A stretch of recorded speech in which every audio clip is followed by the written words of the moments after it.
Bonjour à tous. Je vais vous dire quelques mots sur les expérimentations qu'il y a eu sur la date d'ensilage.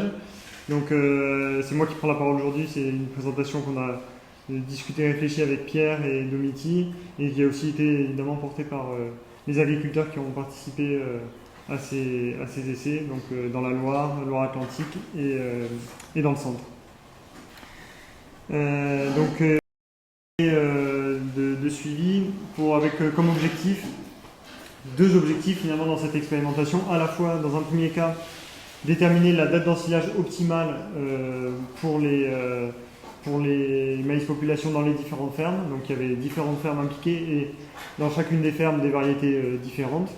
Et donc l'idée c'est vraiment d'avoir aussi une date optimale pour chacune des fermes. Et peut-être pas forcément non plus une date optimale dans l'absolu, puisque on va le voir, ça dépend un petit peu des objectifs qu'ont les agriculteurs par rapport à l'ensilage. Il faut savoir que je ne suis pas non plus un spécialiste de l'ensilage, on pourra évidemment discuter des conclusions de ça. Et puis donc ça c'est le premier objectif. Et le deuxième objectif c'était de relier la date d'ensilage à des critères visuels qui permettent en fait finalement, une fois qu'on a obtenu et vu quelle était la date optimale finalement d'ensilage, pouvoir l'identifier facilement dans les champs et de se dire je sais que c'est maintenant qu'il faut que j'aille ensiler. Et donc essayer de relier cette date d'ensilage à des critères facilement identifiables, l'aspect de la plante, l'aspect du grain ou son stade moyen. Donc voilà, des éléments visuels simples. Pour cela, qu'est-ce qui a été fait? Donc le protocole qui a été mis en œuvre. Finalement, il y avait 3 dates distinctes qui étaient suivies. 10 jours avant la date théorique d'ensilage, il y avait une première notation qui était faite. Une deuxième, le jour J de la date d'ensilage. Et une dernière qui était J+5 après la date effective d'ensilage. Donc il y avait une petite parcelle qui était gardée pour faire cette dernière notation. Petite parcelle qui était gardée au niveau dans la parcelle. Et donc, à ces 3 dates-là, il y avait les mêmes notations qui étaient réalisées. D'abord, l'observation de l'aspect des plantes, donc pour notre objectif numéro 2, voir finalement quel était l'aspect des plantes, l'aspect du grain à ce stade-là.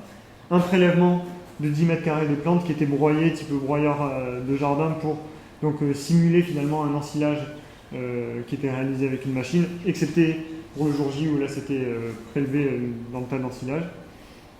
Et puis ensuite, c'était congelé pour ensuite être analysé en laboratoire. Donc derrière, il y avait une analyse complète nutritionnelle classique qui était effectuée par un laboratoire, qui était prestataire.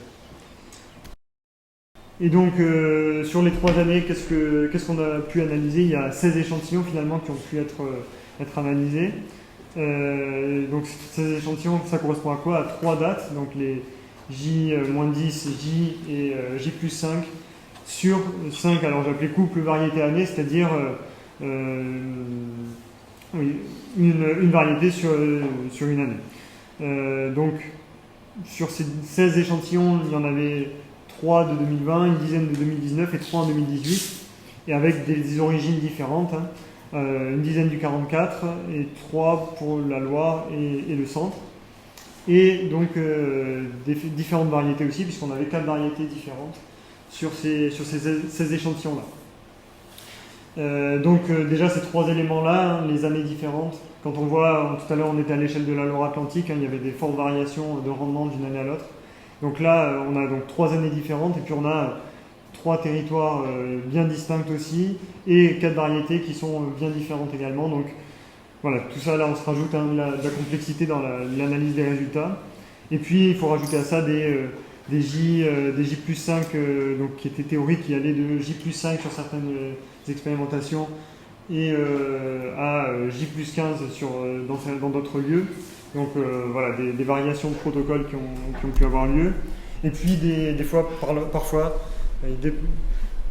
j'espère que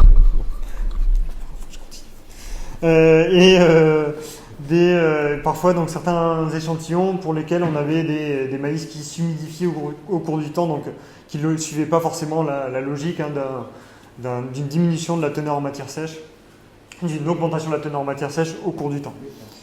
Et donc voilà, tout ça c'est pour dire que finalement, même si je vais essayer de le faire un petit peu après, mais on est surtout sur des cas particuliers finalement à considérer un petit peu individuellement à chaque fois. Donc, du fait de cette diversité, alors on a obtenu des résultats très diversifiés également, donc des résultats finalement très disparates entre les variétés et les lieux. J'ai choisi 3 indicateurs que je vais vous présenter de manière un peu plus individuelle par la suite, qui sont des indicateurs, alors qui ne sont pas les références absolues, mais qui sont en tout cas 3 indicateurs de la qualité d'un maïs en silage, avec donc le taux de matière sèche, où donc tout échantillon confondu a varié entre 22% et 49%, presque 50% de matière sèche, donc des taux très très élevés pour du maïs en silage, avec des taux pour le jour J qui étaient évidemment plus resserrés, puisque si on restreint uniquement le jour J, on était entre 27,5 et 40,5% de matière sèche, qui reste quand même des taux assez élevés. Et puis on a eu aussi donc, sur les UFL, donc c'est les unités fourragères lait, donc des résultats qui varient entre 1, donc vraiment une qualité de maïs en silage très, très élevée, à 0,71, donc une qualité plus faible en tout cas de ce point de vue énergie. Et puis également du point de vue azote, une variabilité très importante qui allait entre 80 et 25 pour un optimum, encore une fois un optimum qui est l'optimum standard autour de 50. En détail, ces 3 critères-là, variété par variété. Donc on retrouve à la diversité que je vous ai montré tout à l'heure, avec et donc pour lequel on a parfois donc ce que je vous disais, donc une allure un peu à laquelle finalement on s'attendait un peu plus, c'était une allure avec des paliers entre les différentes dates, avec un assèchement de l'ensilage, ce qu'on n'a pas toujours retrouvé. Par exemple pour la variété ici, mélange des blancs, qui était en Loire-Atlantique celle-là. Donc là aussi, tout à l'heure on l'a regardé, Pierre là a montré donc la variabilité qu'il y avait entre 2 mesures finalement de la même chose. On mesurait 2 fois le rendement dans une variété au même moment sur une ferme. On avait des variations parfois de 50%. Là, donc il n'y a pas eu de répétitions qui ont été faites sur ces mesures-là, donc il y avait une seule mesure à chacune des dates. Et donc, évidemment, ces résultats-là, ils peuvent être expliqués aussi par cette variabilité des échantillons. Donc sur les UFL, c'est une caractéristique qui varie moins finalement en fonction de la date, en tout cas sur les résultats que l'on a obtenus. Excepté là sur la variété Portufec, donc qui était dans le centre, où là sur la dernière date, on a vraiment une baisse de la qualité, enfin de l'énergie en tout cas contenue dans l'ensilage. Et enfin, sur l'aspect azote, donc là aussi une variabilité très forte entre les variétés. Et donc là on a classé par variété, on aurait presque pu classer par lieu. Donc voilà, on ne sait pas exactement non plus ce qu'on teste, puisqu'on est à la fois à la variété et le lieu. Et donc voilà, on a aussi une forte variabilité, y compris entre les dates. Alors là, c'est vrai que à Gurdzan et Mélange des Blancs, on a vraiment un pic le jour J. Alors là aussi, qu'est-ce qui est de l'échantillonnage, de l'analyse en labo, d'une réelle différence, c'est compliqué à analyser. Pour passer maintenant sur la partie discussion, donc il y a de fortes différences donc, de qualité qui sont observées entre les stades pour un même lieu. Et il y a aussi de fortes différences entre les lieux, évidemment. Donc la date d'ensilage réalisée, finalement, on s'est aperçu que ce n'était pas forcément toujours celle qui obtient les meilleurs résultats, entre guillemets, par rapport au standard, où on a eu, par exemple, si je reprenais une combinaison de ces 3 critères, matière sèche, PDIN et UFL, donc par rapport au standard de ce qu'on attend d'un maïs en silage, de meilleurs résultats, par exemple la J+5 pour Agurdzan dans le 44 en 2019 et J-10 pour Portufec dans l'RDR.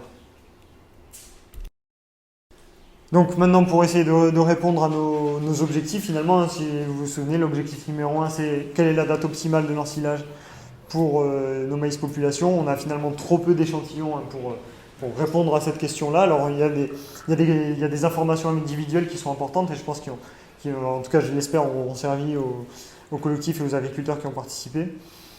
Malgré tout, même ces infos individuelles, elles sont à relativiser, hein, puisqu'on voit aussi que donc pour la ferme de Guy Cormeret dans le 44, pour lequel il y a eu deux dates de réalisées, il y a eu de très fortes variations d'une année à l'autre entre le J0. Donc ça aussi, voilà, il faut aussi relativiser ces résultats-là. Donc il n'y a pas eu de répétition de mesures, donc au niveau de la fiabilité des résultats, il y a parfois des doutes. On a des fois sur certaines analyses, on a des valeurs un peu aberrantes qui sortent avec de l'amidon 1 de mémoire. On se dit d'où ça sort, comment c'est possible. Et donc voilà, le dernier point, je l'ai mentionné. Sur l'objectif numéro 2, quels critères visuels pour osciller? Là, on n'a pas trop de billes à amener parce que donc, on avait beaucoup de notations qualitatives qui ont été réalisées qu'on n'a pas vraiment pu valoriser, hein, puisque c'est un petit peu comme le disait Pierre tout à l'heure, on a donc des notations type voilà, fin juillet, des choses donc, très qualitatives. Par rapport au nombre d'échantillons qu'on avait, c'était compliqué d'aller plus loin là-dessus. Mais surtout, ça renvoie aussi à finalement quel type d'ensilage souhaite le paysan, puisque, et ça on en a un petit peu discuté aussi avec Domiti et Pierre la semaine dernière, mais finalement les maïs population, ils offrent une plus grande flexibilité dans la récolte. En tout cas, c'est mentionné par les agriculteurs où finalement même un maïs un peu plus humide, il ne va pas couler dans le silo, à la différence des hybrides. Et puis la diversité des résultats, ça renvoie aussi un petit peu à des usages différents du maïs sur chacune des fermes.